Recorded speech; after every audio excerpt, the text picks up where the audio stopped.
terms like rice policy, strategic export policy, food security, livestock, and corn were used?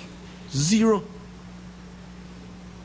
Does the government have any priorities here, Mr. Speaker? I rest my case. That's the way it is for the backbone of the Belizean economy and the sector with the highest foreign exchange earnings in this country. So you see, Mr. Speaker, why I say I come to bury this budget.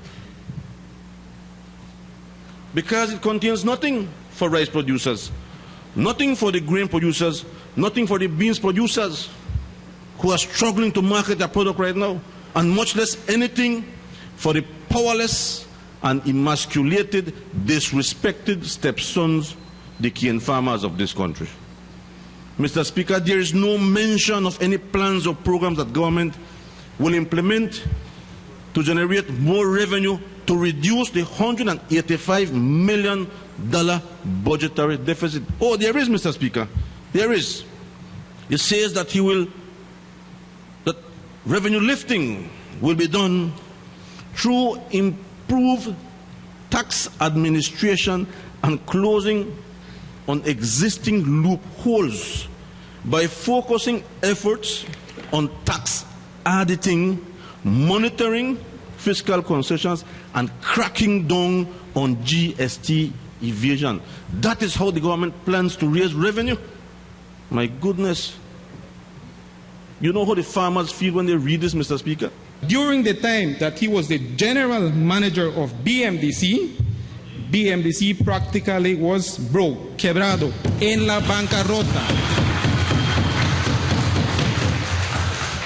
When this UDP administration took over BMDC in 2008, there was no depot in Orange Walk, there was no depot in Belize City, and there was no depot in Cayo.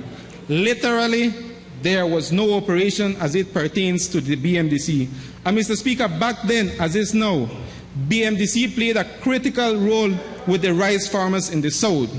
Now, he's speaking about rice policies and rice vision and ways forward in which we can better improve the situation of the rice farmers.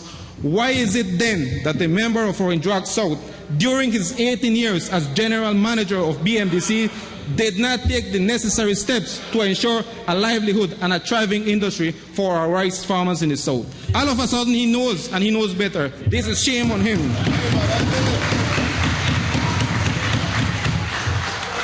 You know, and most importantly of all, Mr. Speaker, he's talking about maladministration and corruption in the Department of Agriculture.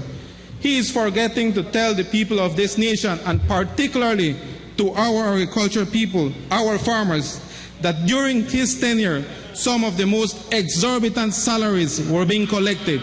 That is something that he will not know, and he will not want to tell, but it is something that is in the records, Mr. Speaker.